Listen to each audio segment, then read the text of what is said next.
Hello students, आज आपण बघणार आहे plant water relation chapter of class 12th. ठीक आहे.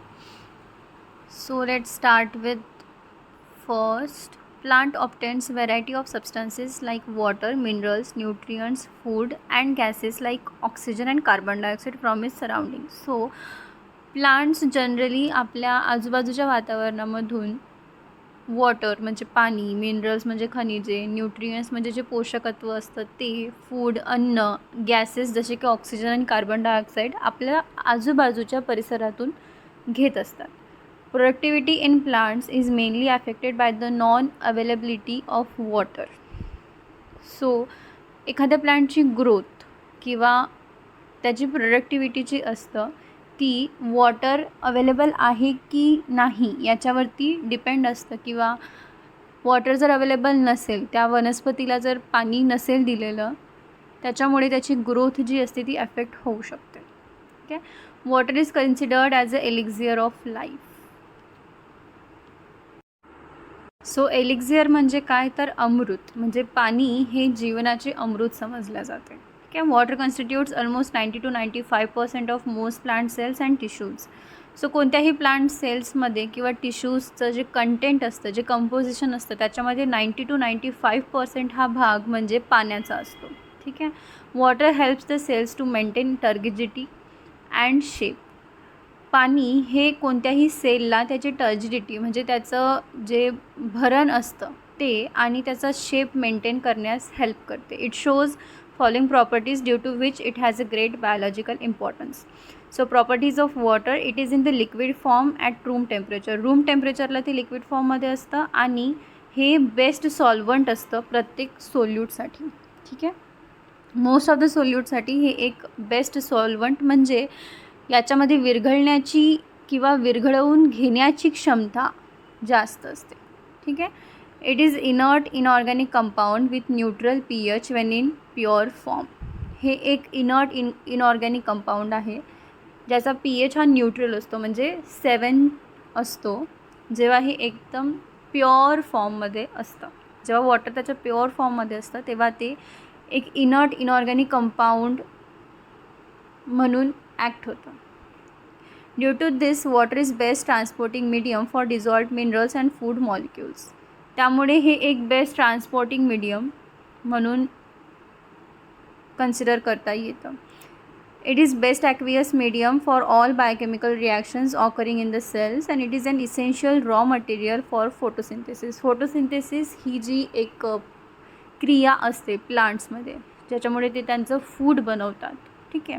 त्याचं एक इसेन्शियल असं मटेरियल आपण जे म्हणू, ज्याच्यापासून त्या रिॲक्शनची, त्या प्रोसेसची सुरुवात होते, त्याचा एक मोठा भाग म्हणजे पाणी असतं. ठीक आहे.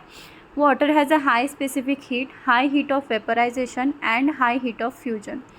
सो हाय स्पेसिफिक हीट म्हणजे काय, एखाद्या मॉलिक्यूलला किंवा एखाद्या गोष्टीला गरम होण्याची जी क्षमता असते की त्याला गरम व्हायला किती वेळ लागतो. ठीक आहे. किती जास्त हीट लागते त्याला आपण म्हणू high specific heat. The high heat of vaporization म्हणजे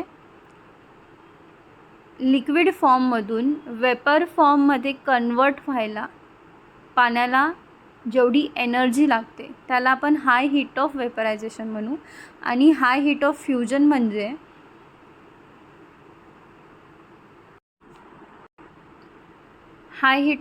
म्हणजे सॉलिडला लिक्विडमध्ये कन्वर्ट करण्यासाठी जेवढी एनर्जी लागते त्याला आपण हाय हीट ऑफ फ्युजन असं म्हणू. सो वॉटरकडे ह्या तिन्ही क्वालिटी असतात. ठीक आहे. त्यामुळे याला थर्मल बफर म्हणून यूज केल्या जाते. थर्मल बफर हे युजली रिॲक्शन्समध्ये यूज केल्या जाते. थर्मल बफर्स हे कोणत्याही रेग्युलेटरमध्ये त्याचे जे रीडिंग्स असतात ते मेंटेन करण्यासाठी, ते फॉल्स येऊ नये याच्यासाठी यूज केल्या जाते. सो वॉटर हे थर्मल बफर म्हणून यूज केल्या जाते. ठीक आहे. These various properties are due to hydrogen bonds between the water molecules. हे जे काही त्याचे प्रॉपर्टीज आहेत जसे की high specific heat, high heat of vaporization and high heat of fusion, हे जे हायड्रोजन बॉन्डिंग प्रेझेंट आहे वॉटर मॉलिक्युलमध्ये मध्ये, त्याच्यामुळे त्याला लाभ होते. Water molecules have a good adhesive and cohesive force of attraction. Due to high surface tension and high adhesive and cohesive force, it can easily rise in the capillaries.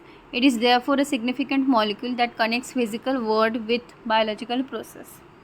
So water molecules like good adhesive and cohesive force of attraction असतं. त्याचे जे molecules असतात त्याला एक अशा फोर्सनी एक attraction असतं, त्याच्यामुळे ते छान बॉन्ड बनवतात. And due to this high surface tension आणि high adhesive and cohesive force ते कोणत्याही कॅपिलरीमध्ये इझिली राईज होऊ शकते, इझिली वर चढू शकते.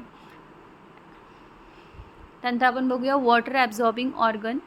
So water absorbing organ of plant is root. ठीक आहे. Root is the main organ of water and mineral absorption. In terrestrial plants, plant absorb water in the form of liquid from the soil. So terrestrial plants मध्ये जे roots असतात ते water absorb करतात in the form of liquid only. ठीक आहे. आणि ते directly ते ॲब्झॉर्ब करतात मातीमधून. However, epiphytic plants like orchid absorbs water vapors from air with the help of epiphytic root having special tissue called velamen.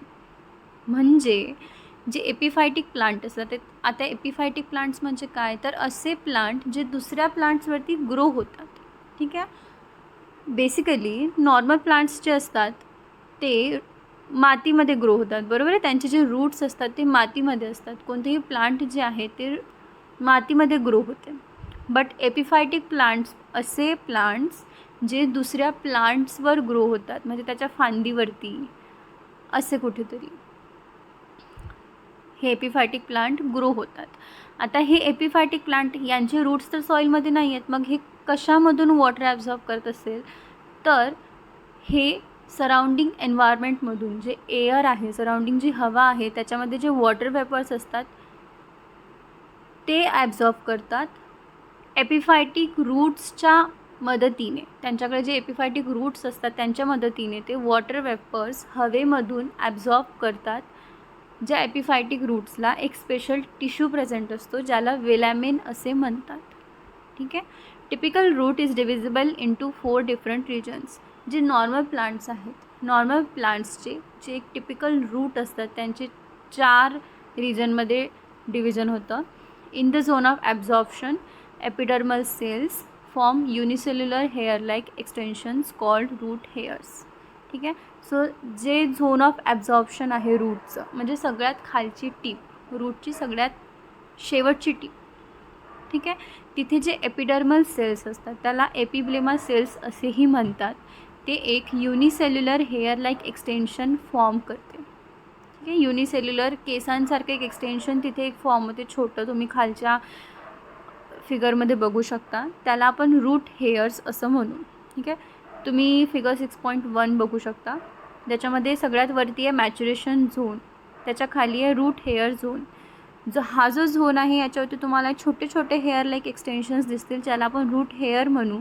ज्याच्या खाली zone of elongation आहे. Zone of elongation म्हणजे जिथे त्या रूटची ग्रोथ होण्याची तो झोन आहे, जिथे सेल्स इलॉंगेट्स होतील, जेथून तो रूट ग्रो होईल, इलॉंगेट होईल.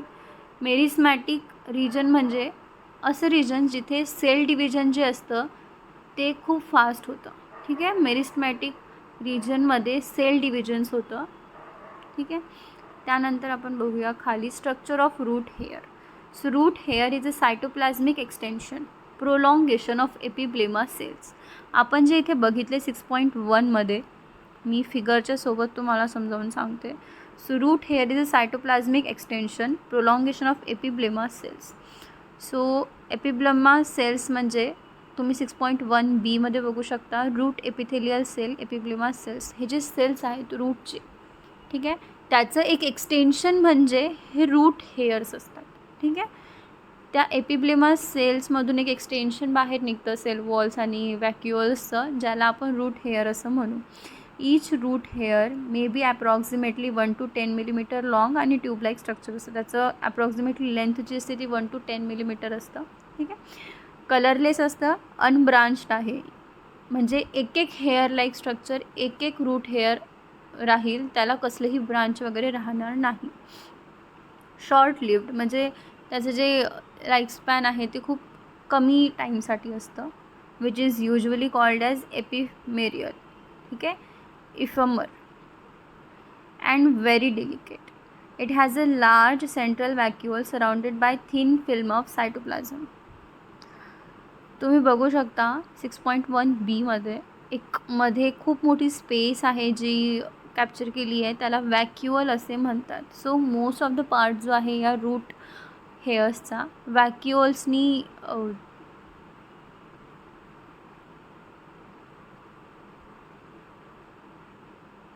Surrounded by thin film of cytoplasm, plasma membrane and thin cell walls. ठीक आहे, सो जे रूट हेअर आहे त्याला एक सायटोप्लाझमसुद्धा आहे, प्लाझ्मा मेम्ब्रेन आहे आणि थिन अशी सेल वॉल आहे जी 2 लेयरची आहे. ठीक आहे, ज्याचं आउटर लेयरचं कंपोजिशन पेक्टिन आणि इनर लेयर हे सेल्युलोजपासून बनलेलं आहे. Cell wall is freely permeable but plasma membrane is selectively permeable. आता फ्रीली परमिएबल म्हणजे काय की त्याच्यामधून कोणतंही येणं जाणं करू शकतं. ट्रान्सपोर्ट जे असतं ते फ्री असतं की काहीही ये जा करू शकेल. ठीक आहे, सिलेक्टिव्हली परमिएबल म्हणजे प्लाझ्मा मेम्ब्रेन आहे. आता इथे सिलेक्टिव्हली परमिएबल म्हणजे प्लाझ्मा मेम्ब्रेन काही क्वचित किंवा सिलेक्टिव्ह पदार्थांना ये जा करू दे. ठीक आहे, काही सिलेक्टिव्ह मॉलिक्युल्स असतील किंवा काही सिलेक्टिव्ह आपण म्हणू की कोणते मॉलिक्युल्स असतील स्पेशली जे तिथे ट्रान्सपोर्ट करू शकतात, म्हणजे त्या मेम्ब्रेन थ्रू ये जा करू शकतात. ठीक आहे, so next is 6.3 water available to roots for absorption. Plant absorb water from rhizosphere the micro environment surrounding the root. So प्रत्येक प्लांटचं जे एक रूट असतं त्याच्याभोवती एक रायझोस्पियर म्हणजे एक मायक्रो एन्व्हायरमेंट म्हणजे एक झोन असा तयार केला जातो ज्याच्यामधून ते पाणी ॲब्झॉर्ब करतं. Water present in the soil occur as a gravitational free water, hygroscopic water, combined water and capillary water. So जे पाणी प्रेझेंट असतं मातीमध्ये ते युजली त्याचे प्रकार आहेत. एक आहे gravitational free water, hygroscopic water, combined water and capillary water. आता हायग्रोस्कोपिक वॉटर म्हणजे काय तर जे फाईन सॉईल पार्टिकल्स असतात, जे सॉईल पार्टिकल्स असतात ते पाणी धरून ठेवतात. ठीक आहे, त्याला हायग्रोस्कोपिक वॉटर म्हणू आपण. म्हणजे असे छोटे फाईन सॉईल पार्टिकल्स जे पाणी धरून ठेवतात, ॲब्झॉर्ब करतात आणि धरून ठेवतात, त्याला हायग्रोस्कोपिक वॉटर म्हणू. आणि जे प्लांट रूट्स असतात हे पाणी ॲब्झॉर्ब करू शकत नाहीत. Plants roots hygroscopic water absorb करू शकत नाहीत. आता ग्रॅव्हिटेशनल वॉटर म्हणजे काय तर ग्रॅव्हिटीमुळे, ठीक आहे, पृथ्वीच्या ग्रॅव्हिटीमुळे वॉटर जे असतं ते सॉईलमध्ये खूप डीपमध्ये गेलेलं असतं. ठीक आहे, त्याला ग्रॅव्हिटेशनल वॉटर म्हणू.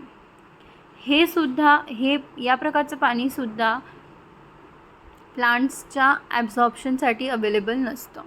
त्यानंतर कंबाइंड वॉटर काय तर असं पाणी जे हायड्रेटेड ऑक्साईडच्या फॉर्ममध्ये प्रेझेंट असेल मातीत. ठीक आहे, म्हणजे हायड्रेटेड ऑक्साईड सिलिकॉनचे, ॲल्युमिनियमचे हायड्रेटेड ऑक्साईड ज्याच्यामध्ये वॉटर प्रेझेंट असतं त्या फॉर्ममध्ये त्याला कंबाइंड वॉटर असं म्हणतात. हे सुद्धा वॉटर प्लांट ॲब्झॉर्ब करू शकत नाहीत. आता some amount of water is held in pores present between the neighbouring soil particles due to capillarity. This is called as capillary water and that is available for absorption. म्हणजे काही प्रमाणातलं जे पाणी असतं ते जे सॉईल पार्टिकल्स असतात एकमेकांचे soil particles जे नेबरिंग सॉईल पार्टिकल्स असतात त्यांच्या पोअर्समध्ये ते होल्ड केलं जाते म्हणजे धरून ठेवल्या जाते. हे जे पाणी असतं हे कॅपिलॅरिटी तिथे जे जसं की एका बाजूने एक सॉईल पार्टिकल्स आहेत आणि त्यांच्यामध्ये जे एक युनिफॉर्मिटी फॉर्म होते, एक कॅपिलॅरिटी फॉर्म होते, त्यामुळे ते जे आजूबाजूची जागा असते त्याच्यामध्ये ते पाणी धरल्या जाते, ज्यामुळे त्याला कॅपिलरी वॉटर असं म्हणतात आणि हे पाणी प्लांट रूट्स ॲब्झॉर्ब करू शकतात. ठीक आहे. तर आपण बघितलं 6.1 प्रॉपर्टीज, पाण्याच्या प्रॉपर्टीज. त्याच्यानंतर पाण्याचा जो ॲब्झॉर्बिंग ऑर्गन आहे, ठीक आहे, पाणी ॲब्झॉर्बिंग ऑर्गन जो आहे कोणत्याही प्लांटचा, तो रूट, आपण त्याचं स्ट्रक्चर बघितलं आहे आणि कोणत्या प्रकारचे वॉटर हे रूट्सला ॲब्झॉर्प्शनसाठी अवेलेबल असतं हे पण आपण बघितलं आहे. ठीक आहे. तर याचा पुढचा पार्ट आपण नेक्स्ट व्हिडिओमध्ये बघूया. थँक्यू.